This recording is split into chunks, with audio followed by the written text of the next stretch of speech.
Halo semuanya, kenalin nama aku Mila Syafata Aulia. Aku mahasiswa semester 5 Fakultas Psikologi Universitas Muhammadiyah Gresik. Jadi di sini aku akan menjelaskan secara singkat apa sih psikologi konseling itu. Jadi, psikologi konseling adalah salah satu cabang ilmu dalam ilmu psikologi yang berfokus pada proses pemberian bantuan profesional kepada individu yang menghadapi berbagai permasalahan kehidupan. Bantuan tersebut diberikan melalui hubungan konseling yang terjalin antara konselor dan klien yang bersifat terapeutik, kolaboratif, dan berlandaskan prinsip-prinsip ilmiah serta etika profesi. Dalam proses ini, konselor berperan membantu klien untuk memahami diri, mengenali sumber permasalahan, serta mengembangkan cara-cara yang lebih adaptif dalam menghadapi tantangan hidup. Berbeda dengan psikologi klinis yang lebih menekankan pada diagnosis dan penanganan gangguan mental berat. Psikologi konseling lebih berorientasi pada permasalahan yang bersifat non-klinis, seperti masalah penyesuaian diri, stres kehidupan, konflik interpersonal, masalah akademik dan karir, serta pengembangan potensi diri. Psikologi konseling memandang individu sebagai pribadi yang memiliki kemampuan untuk berkembang dan berubah, sehingga proses konseling tidak hanya berfokus pada masalah, tetapi juga pada kekuatan sumber daya yang dimiliki klien. Secara umum, psikologi konseling menekankan pentingnya hubungan konseling yang hangat, empatik, dan saling percaya sebagai dasar keberhasilan proses bantuan. Hubungan ini memungkinkan klien merasa aman untuk mengekspresikan pikiran, perasaan, dan pengalaman hidupnya tanpa rasa takut akan penilaian, sehingga proses pemahaman diri dan perubahan dapat berlangsung secara optimal. Selanjutnya, ada tujuan psikologi konseling. Tujuan utama psikologi konseling sendiri adalah membantu individu mencapai kesejahteraan psikologis dan berfungsi secara efektif dalam kehidupan sehari-hari. Kesejahteraan psikologis tidak hanya diartikan sebagai terbebas dari masalah, tetapi juga sebagai kemampuan individu untuk memahami diri, mengelola emosi, menjalin hubungan yang sehat, serta menjalani kehidupan yang lebih bermakna. Secara lebih spesifik, psikologi konseling bertujuan untuk membantu klien memahami permasalahan yang sedang dihadapi secara lebih mendalam, baik dari aspek pikiran, perasaan, maupun perilaku. Melalui proses konseling, klien dibantu untuk mengidentifikasi faktor-faktor penyebab masalah, mengenali pola-pola yang kurang adaptif, serta mengembangkan cara berpikir yang bertindak yang lebih konstruktif. Lalu, selain itu, psikologi konseling bertujuan untuk meningkatkan kemampuan klien dalam mengambil keputusan dan memecahkan masalah secara mandiri. Konselor tidak bertindak sebagai pemberi solusi, melainkan sebagai fasilitator yang membantu klien untuk mengeksplorasi berbagai alternatif pilihan dan konsekuensi yang mungkin muncul. Dengan demikian, klien diharapkan menjadi individu yang lebih mandiri, bertanggung jawab, dan mampu menghadapi tantangan kehidupan di masa depan. Dan tujuan lainnya adalah membantu klien untuk mengembangkan potensi diri dan mencapai aktualisasi diri secara optimal. Psikologi konseling memandang setiap individu memiliki kekuatan dan kapasitas untuk berkembang, sehingga proses konseling diarahkan untuk memperkuat kepercayaan diri, meningkatkan kesadaran diri, serta mendorong klien untuk memaksimalkan potensi yang dimilikinya dalam berbagai aspek kehidupan, baik pribadi, sosial, akademik, maupun karir.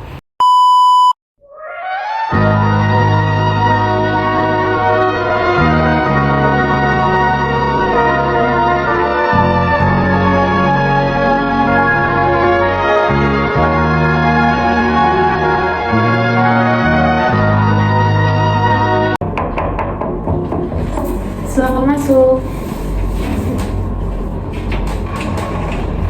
Silakan duduk.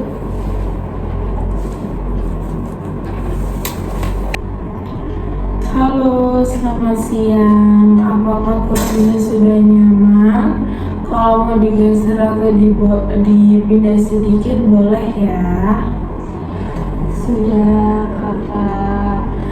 Baik, sebelum kita mulai, saya ingin memastikan kamu merasa cukup tenang di ruangan ini. Bagaimana perasaan kamu sekarang? Agak gugup banget ya kak. Gugup ya? Itu wajar kok, apalagi kalau ini tuh pengalaman pertama kamu untuk datang ke konseling. Iya, saya seumur hidup saya belum pernah untuk konseling. Terima kasih ya sudah jujur. Banyak remaja juga kok yang merasakan hal yang sama di awal. Kita pelan-pelan saja ya, tidak perlu buru-buru. Baik. Kalau sewaktu-waktu kamu merasa tidak nyaman atau butuh jeda, kamu boleh bilang ya. Baik kakak. Baik. Sebelum masuk ke hal yang lebih serius, saya ingin kenal kamu sedikit. Boleh saya tahu kamu biasanya dipanggil siapa? Panggil saja saya Nara. Baik, Nara, terima kasih ya Nara. Bagaimana aktivitas kamu hari ini sebelum kesini? Tadi saya lagi sekolah, terus sekarang kayak agak capek. Hari ini cukup panjang ya. Iya kakak. Kalau boleh tahu pelajaran apa yang paling melelahkan hari ini? Matematika kakak. Banyak yang merasakan hal yang sama. Terima kasih ya sudah mau berbagi hal kecil seperti itu. Nara, tujuan pertemuan kita hari ini bukan untuk menghakimi atau menyalahkan kamu. Di sini kamu aman untuk bercerita apa adanya. Iya kakak. Saya juga ingin kamu tahu, saya melihat kamu sebagai pribadi yang sedang belajar dan berkembang, bukan sebagai masalah. Kadang hanya dengan bercerita saja perasaan bisa sedikit lebih ringan. Kamu tidak harus menceritakan semuanya sekaligus. Baik kakak. Nara, setiap orang datang ke konseling dengan alasan yang berbeda. Ada yang ingin didengar, ada yang ingin mencari solusi, ada juga yang belum tahu apa yang ingin disampaikan. Saya kayaknya perasaan saya campur aduk deh kak. Campur aduk ya. Kita bisa mulai dari hal yang paling ringan atau yang paling mengganggu pikiran kamu akhir-akhir ini. Saya sering merasa capek kak. Capek pikiran, capek hati, semua capek. Baik, terima kasih ya sudah mulai terbuka. Kalau kamu sudah siap, kita bisa membahas itu bersama. Tapi sebelum kita lanjut, ada beberapa hal penting yang perlu saya jelaskan ya. Pertama, apa yang kamu ceritakan di ruangan ini bersifat rahasia. Saya tidak akan menceritakan kepada siapapun tanpa seizin kamu. Namun ada pengecualian, yaitu ketika kamu berada dalam bahaya, ketika kamu berniat untuk melukai diri sendiri atau orang lain. Dalam kondisi seperti itu, saya perlu untuk melibatkan orang lain demi keselamatan kamu. Baik kakak. Yang kedua, konseling ini bersifat sukarela. Kalau ada pertanyaan yang belum siap kamu jawab, kamu boleh bilang atau minta waktu. Yang ketiga, durasi sesi kita hari ini sekitar 1 jam, tapi kita bisa istirahat sebentar jika kamu merasa lelah. Apakah kamu mengerti dan setuju dengan aturan konseling? Iya, saya sangat setuju. Baik, jika setuju, silakan untuk tanda tangan inform consent di bawah ini.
Terima kasih. Oke. Kalau begitu kita bisa mulai ya. Saya ingin mendengar dari kamu apa yang membuat kamu ingin mengikuti konseling hari ini. Saya sering merasa capek, bukan capek fisik badan, tapi capek di kepala, sakit hati, di rumah sering dimarahin, apalagi di sekolah banyak tuntutan. Jadi yang membuat kamu lelah itu bukan badan ya, tapi pikiran kamu yang terus bekerja dan tertekan oleh banyak tuntutan ya. Iya, rasanya tuh kayak gak ada berhentinya gitu loh. Pulang sekolah harus dengar omelan lagi.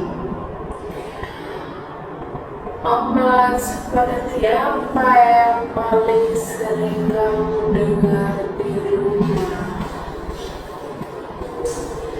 Tentang nilai, tentang saya dianggap orang usaha, padahal saya tuh udah capek, saya tuh sudah berusaha mati-matian.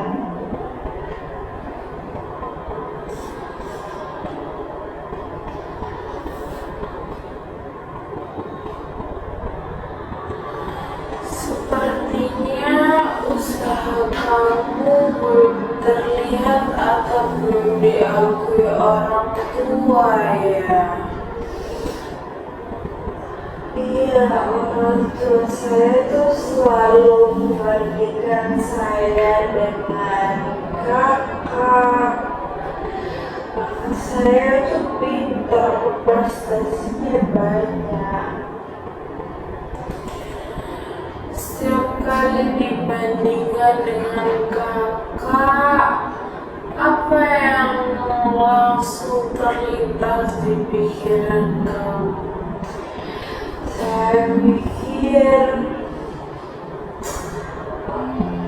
saya tuh emang pasti terbiang, lama-lama saya percaya itu. Jadi perbandingan itu bukan hanya menyakiti perasaan ya, tapi juga mempengaruhi cara kamu untuk menilai diri kamu sendiri. Iya, saya tuh jadi minder, takut gagal, takut dicela, takut diomongin sama orang lain. Bagaimana perasaan kamu setiap kali mendengar perbandingan itu? Kesal, emosi, marah, ingin teriak, tapi juga sedih, kadang pengen jawab, tidak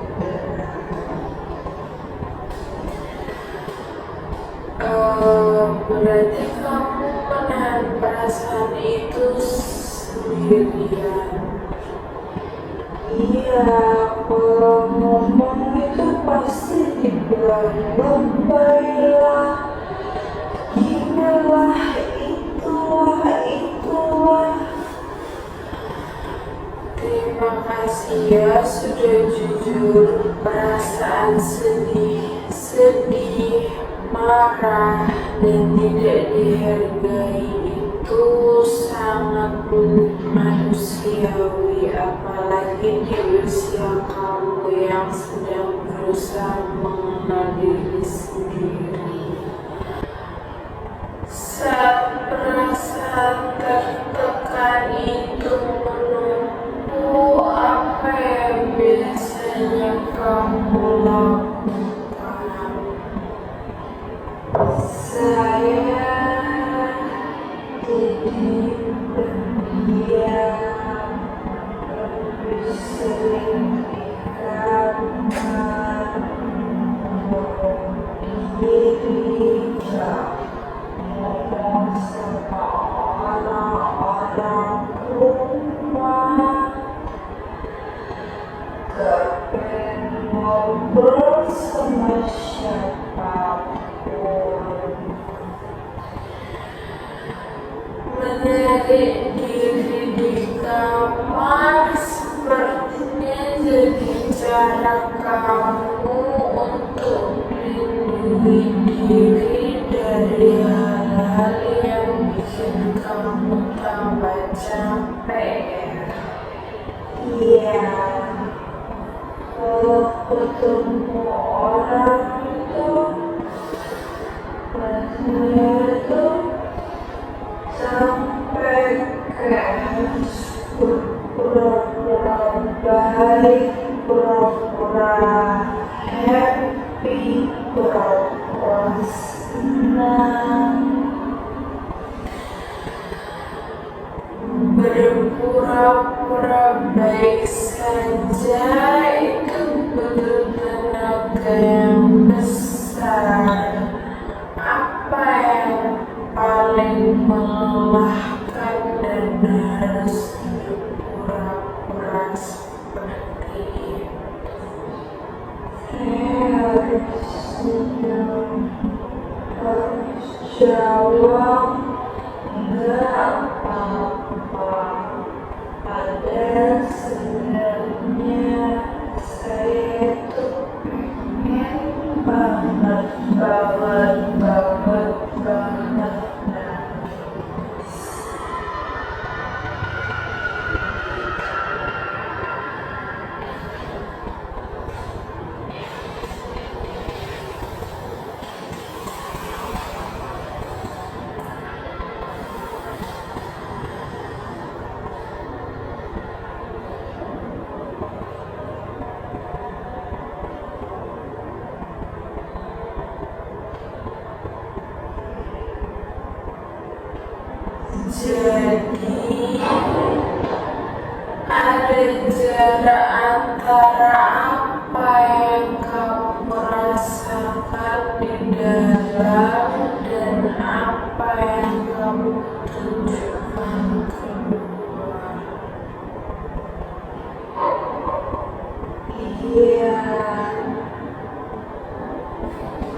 Lamar apa yang biasanya kamu lakukan?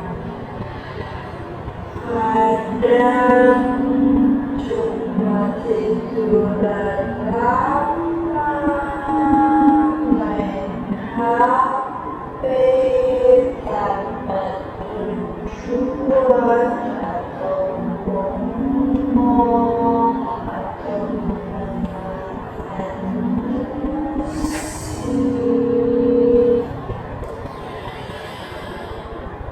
Semua itu pikiran apa yang paling sering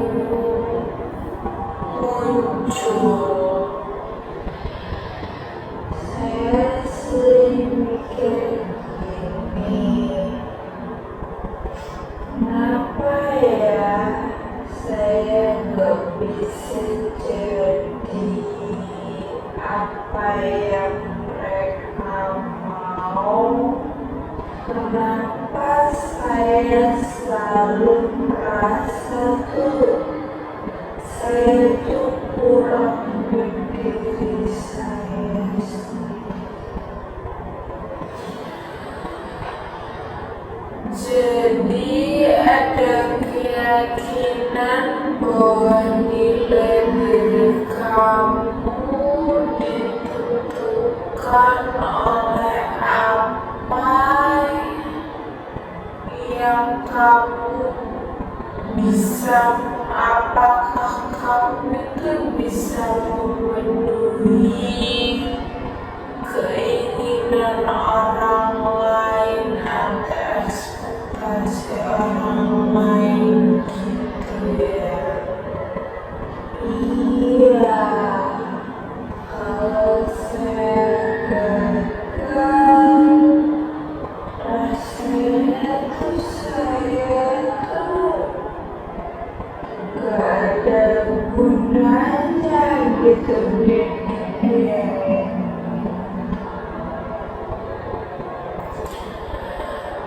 Kalimat saya gak ada gunanya terdengar sangat menyakitkan. Dari mana pertama kali pikiran itu muncul menurut kamu? Mungkin dari sering dibandingkan sama kakak, dari kecil saya dengar dia lebih pintar, lebih hebat daripada saya.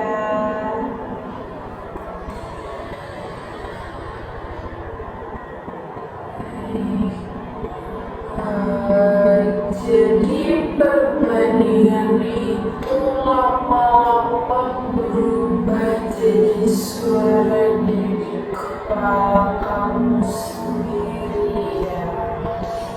Iya, sekarang walaupun orang tua nggak ngomel, saya ngomongin diri saya sendiri, kayak introspeksi diri lah. Kamu menjadi sangat keras ya Pak sama diri kamu sendiri.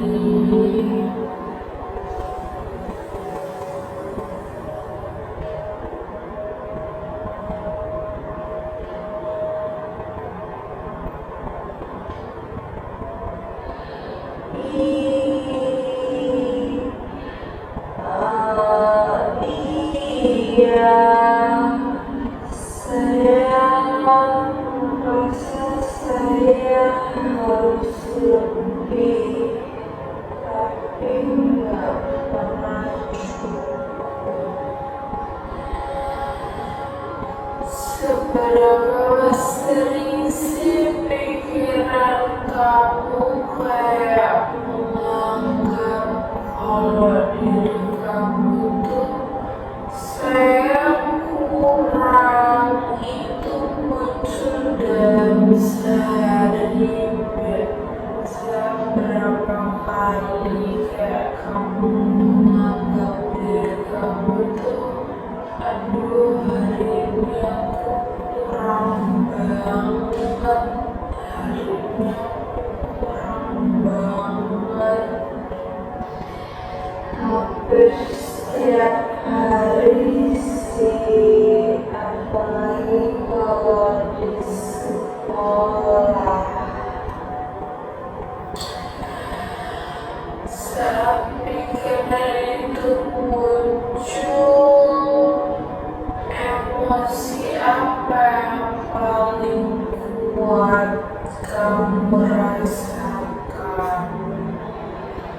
Sedih, marah, emosi, tapi marahnya itu berdiri sendiri buat orang lain. Marah karena kamu ngerasa mengecewakan. Iya, saya mikir, kenapa ya saya tuh gak bisa lebih pintar, lebih rajin, lebih segala-galanya. Saat pikiran itu datang, apa yang kamu rasakan itu kamu? Lebih sesak, nafas pendek, kepala berat, kadang tangan tuh dingin, terus kayak pengen bawa-bawa nangis.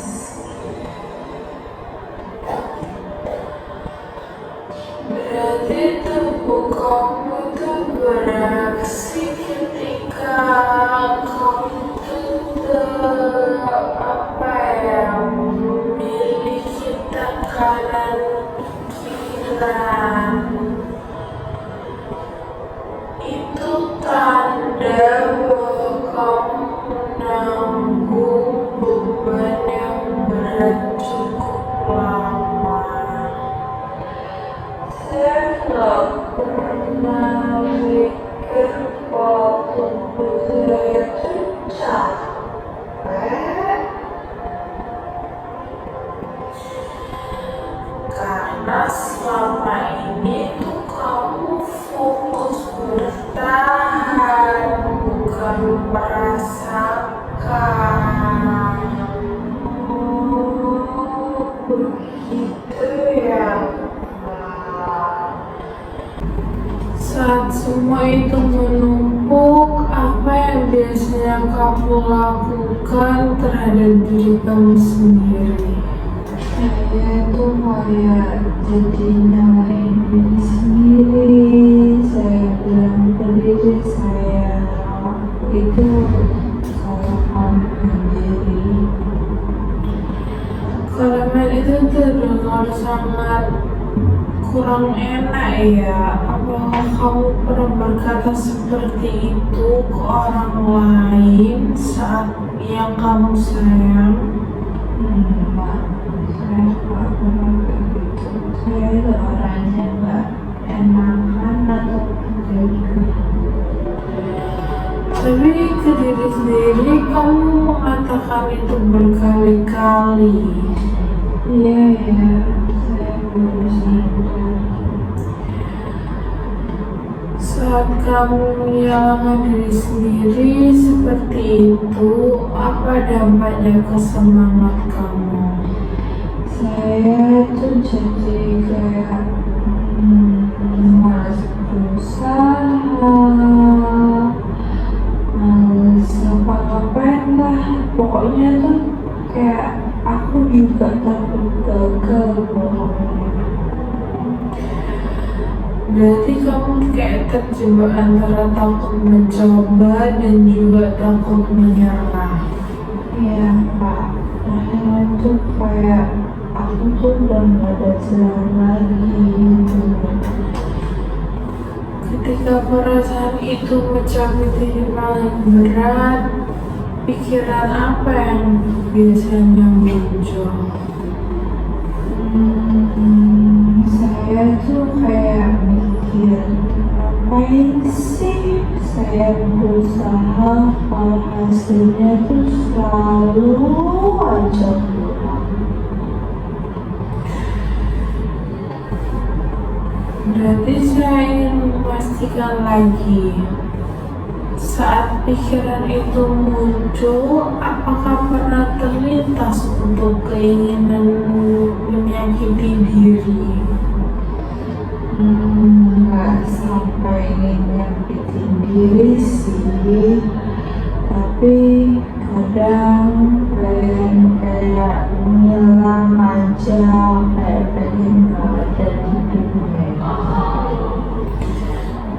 Terima kasih ya sudah jujur. Keinginan menghilang sering muncul saat seseorang merasakan kelelahan secara emosional. Bukan karena ingin mati, tapi karena ingin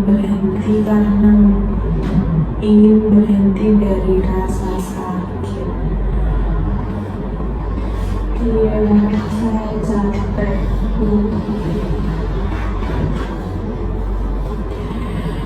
Capek kalau terus merasa harus cukup, harus kuat, dan harus bisa.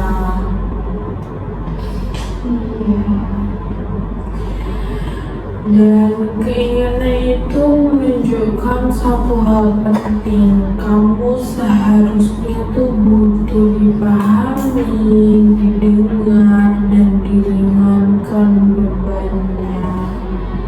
Iya, saya tuh kayak merasa tuh saya tuh jarang didengar, dipahami, apa-apa kayak bener-bener saya tuh ditinggalkan sendiri gitu kak. Itu sebabnya perasaan itu tuh bukan karena kamu lemah, tapi karena kamu tuh kayak merasa kayak kamu tuh udah lama banget merasa kuat secara sendirian, bukan karena support orang lain. Saya nggak pernah dengar itu sebelumnya. Kalau kita lihat dari semua cerita kamu, masalahnya bukan karena kamu malas atau tidak mampu. Bisa jadi kamu justru terlalu keras pada diri kamu sendiri karena terus untuk mencoba memenuhi harapan orang lain. Saya tuh nggak pernah mikir kalau saya tuh terlalu keras sama terhadap diri saya sendiri. Karena sejak lama kamu belajar bahwa nilai diri kamu ditentukan oleh hasil, bukan oleh usaha, proses, dan niat baik kamu untuk mencoba. Iya ya, saya itu selalu merasa usaha saya tuh gak pernah cukup di mata orang lain maupun di mata saya sendiri. Kesadaran kamu tentang hal ini pada hari ini tuh bisa jadi titik awal untuk melihat diri kamu dengan cara yang lebih adil. Saya tuh pengen belajar itu kak, benci terhadap diri sendiri. Dan keinginan itu menunjukkan bahwa kamu peduli pada diri kamu meskipun selama ini kamu lupa itu caranya. Saya sekarang merasa lebih lega dari yang sebelumnya. Sekarang kita coba alihkan fokus dari semua tekanan yang kamu hadapi. Menurut kamu apa yang bisa kamu kendalikan? Saya nggak bisa membaca saya, tapi saya bisa membaca saya belajar dan cara menghadapi semuanya yang ada di pikiran saya. Itu pemikiran yang sangat dewasa. Apa yang selama ini membuat belajar itu terasa berat? Saya belajar sampai takut gagal, takut belajar, takut dimarahi. Pokoknya saya itu kayak sampai salah. Belajar dengan rasa takut memang melelahkan. Kalau belajarnya kita ubah tujuannya bukan untuk sempurna, tapi berkembang sedikit demi sedikit. Bagaimana menurut kamu? Kayaknya lebih ringan, gak terlalu menekan saya. Misalnya bukan target nilai tinggi, tapi target kayak saya paham satu materi hari ini. Apakah itu lebih realistis?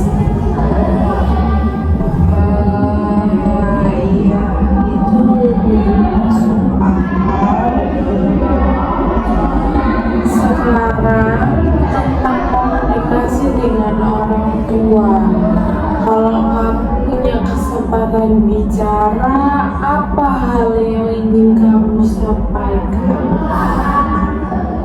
Saya ingin bilang bahwa saya tuh capek dan saya tuh butuh dimengerti dan diberhentikan dengan praktek.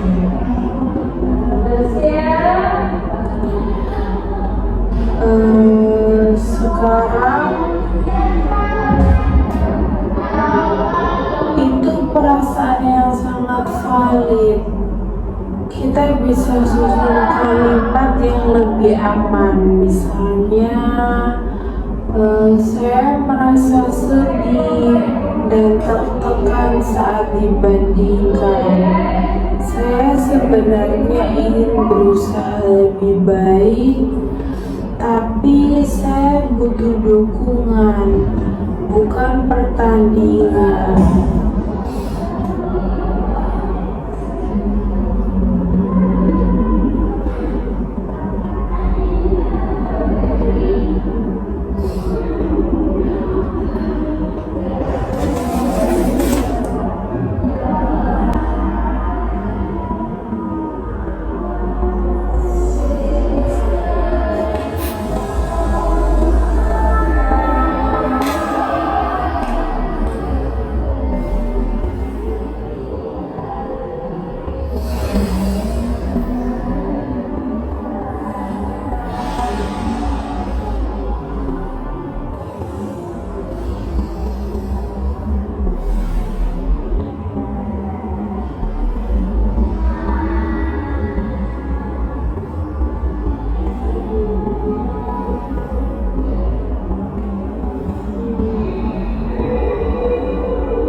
Rasa takut itu wajar. Kamu tidak harus langsung berbicara panjang kok. Bisa dimulai dengan kalimat-kalimat pendek, tapi di waktu yang menurut kamu tepat. Selain belajar dan komunikasi, apa hal kecil yang bisa kamu lakukan untuk menjaga diri kamu? Mungkin istirahat tanpa memaksa saya, seperti tidur, beraktivitas sendiri di kamar, atau melakukan hal yang saya suka seperti dengan musik, nonton televisi, membaca buku, nonton film. Itu bukan egois sih, itu lebih kayak sadar. Belajar juga manusia, bukan mesin.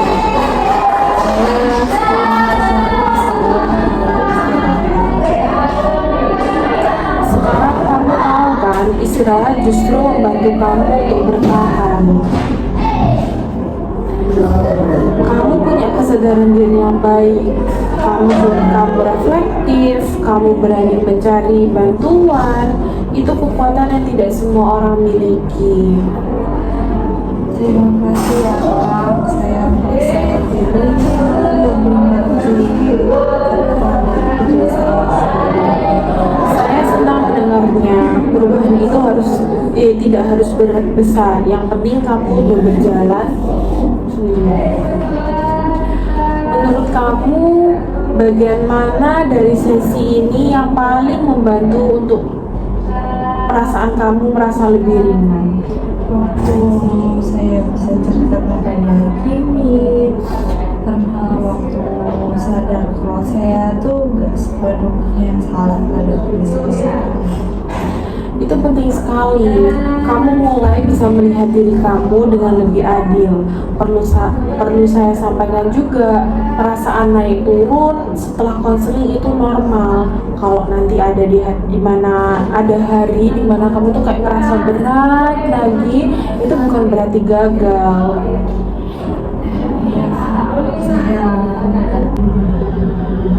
Saat pikiran itu muncul, emosi apa yang paling kuat yang kamu rasakan? Itu sedih, terus marah terhadap diri sendiri, tapi anehnya tuh kayak gimana ya, ngalahin diri sendiri pokoknya. Marah karena merasa kamu mengecewakan diri kamu sendiri. Ya, saya pikir kenapa sih saya tuh gak bisa lebih dari segala-galanya. Kayak saya tuh kayak selalu nyalahin diri saya sendiri. Saat pikiran itu datang, apa yang kamu rasakan di tubuh kamu?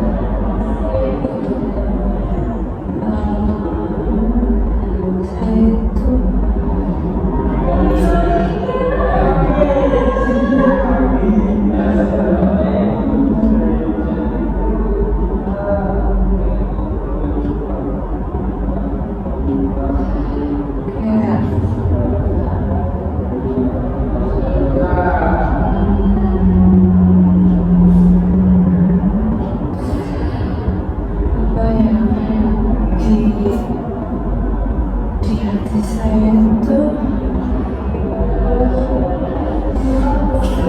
saya tuh susah ngomongnya.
sendirian di kamar, apa yang biasanya kamu lakukan?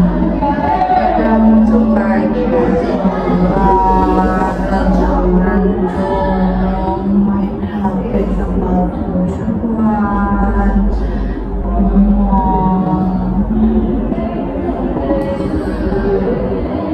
Saat bengong itu, pikiran apa sih yang biasanya kayak sering muncul gitu, kayak menghantui kamu, kayak tiba-tiba kamu bengong gitu, terus kamu kayak kepikiran apa gitu. Saya sering mikir, kenapa saya itu gak bisa jadi seperti apa yang mereka tahu. Kenapa saya itu selalu kurang dan dibanding-bandingkan. Jadi kayak kamu ngerasa kayak kalau setiap kali kamu bengong itu kayak kamu mikirnya kenapa sih aku kurang, kenapa sih jadi kayak kamu ada keyakinan bahwa nilai diri kamu itu ditentukan apakah kamu itu bisa memenuhi ekspektasi atau keinginan orang lain.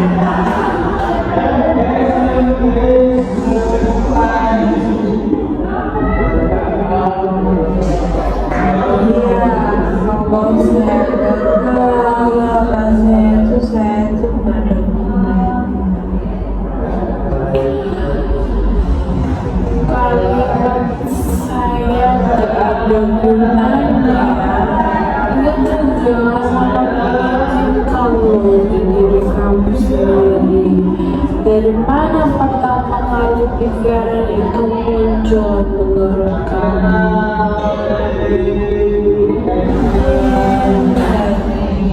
Sering dibandingkan orang kakak saya. Dari kecil saya dengar dia itu lebih dari segala temannya daripada saya. Jadi perbandingan itu tuh lama-lama berubah jadi kayak suara di kepala kamu, kayak jadi alarm tersendiri buat kamu, kayak apa sih, kayak saya tuh selalu dianggap lebih rendah dibanding kakak saya gitu. Iya, sekarang orang tua saya tuh udah gak mau bilang saya tuh kayak mau diri saya sendiri. Kamu menjadi sangat keras ya sama diri kamu, kayak kamu ngerasa pokoknya aku kurang lah, pokoknya aku jelek, pokoknya aku rendah gitu kan. Iya, saya tuh saya tuh harus lebih dari kakak saya. Tapi tuh kayak gak pernah cukup gitu. Seberapa sering sih pikiran kayak kamu tuh selalu merasa saya tuh kurang? Itu muncul berapa kali dalam sehari? Hampir setiap hari apalagi saya lagi di sekolah.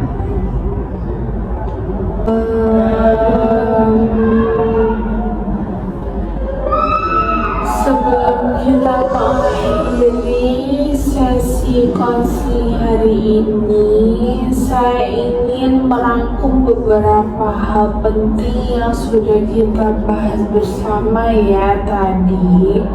Tujuannya supaya kita memiliki pemahaman apa yang tentang proses yang sudah kita lalui. Hari ini kita membicarakan beberapa hal, utama yaitu terkait tekanan yang kamu rasakan dari orang tua,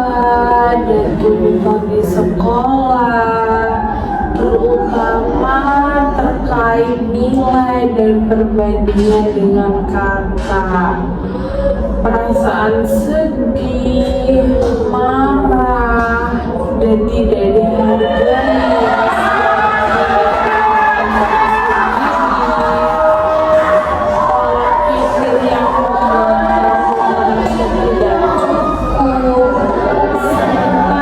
Bagaimana pola pikir itu mengaruhi emosi dan perilaku kamu. Apakah rangkuman ini sudah sesuai dengan apa yang kamu rasakan dan alami selama sesi hari ini?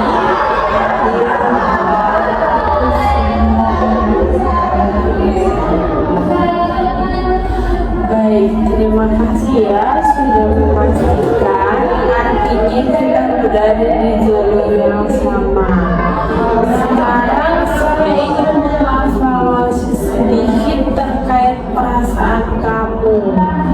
Kalau kita gunakan skala dari 1 sampai 10 nih, di mana angka 10 adalah kondisi paling berat saat kamu pertama datang, dan angka 1 adalah kondisi paling ringan. Di angka berapa kamu menilai perasaan kamu saat ini? Mungkin dari angka 8 sekarang jadi angka 50. Nggak ringan-ringan banget sih, tapi kayak udah lebih daripada sebelumnya. Baik, dari 8 ke 5 itu adalah sebuah perubahan yang bermakna loh. Artinya ada beberapa beban yang sudah berkurang meskipun belum sepenuhnya hilang. Menurut kamu bagaimana dari sesi hari ini yang paling membantu membuat perasaan kamu lebih ringan? Waktu saya bisa menceritakan pada ini sama waktu saya kalau saya tuh nggak bisa berdiri sekarang. Baik, itu penting sekali sih. Kamu mulai bisa melihat diri kamu sendiri dengan lebih adil. Perlu saya sampaikan juga, perasaan itu bisa naik turun ya setelah konseling. Jadi kalau nanti ada hari dimana kamu merasa berat, itu bukan berarti kamu gagal.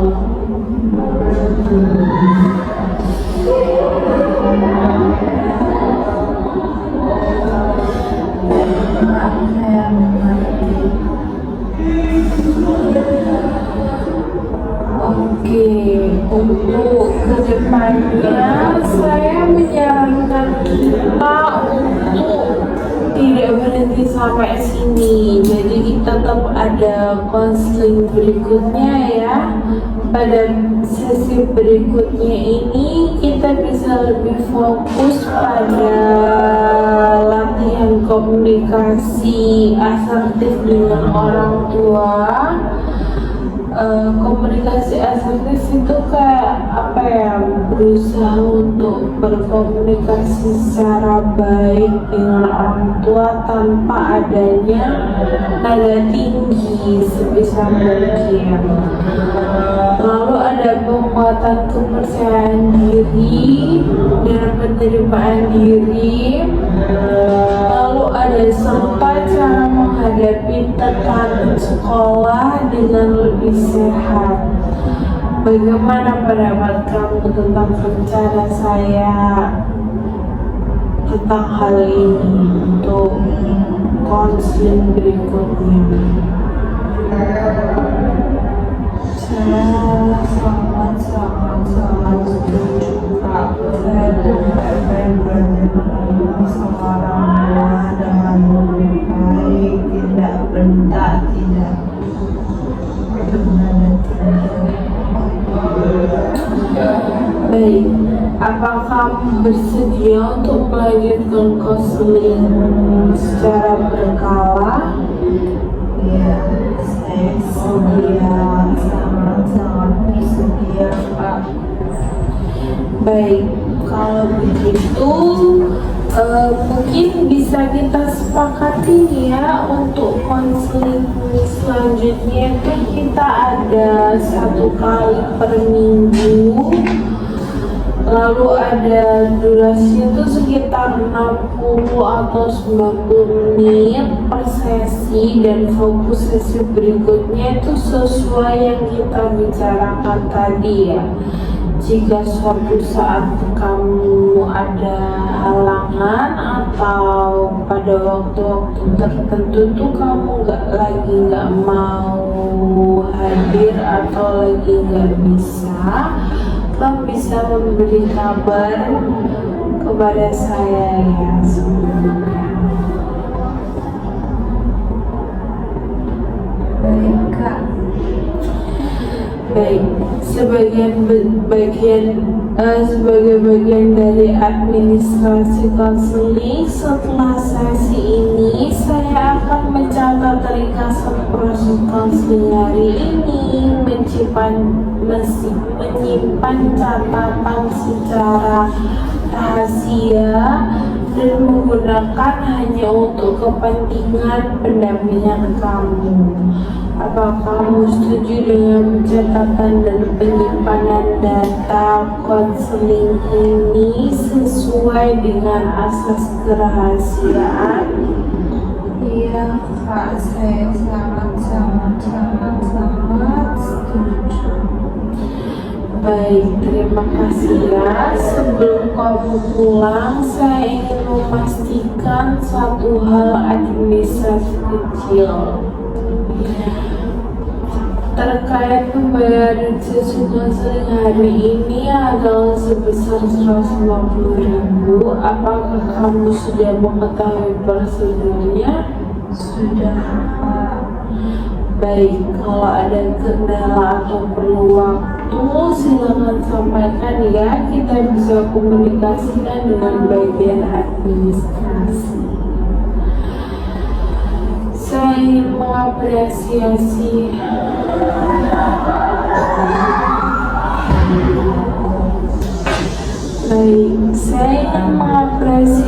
keberanian kamu hari ini. Tidak semua orang mampu terbuka dan jujur seperti yang kamu lakukan. Ingat ya, kamu tidak sendirian menghadapi semua ini. Perasaan kamu valid dan kamu berhak untuk dipahami. Terima kasih, Kak. Saya sekarang merasa lebih fresh. Ya, udah hilang kebulan Saya senang mendengarnya. Kita akan bertemu lagi di sesi berikutnya sesuai kesepakatan.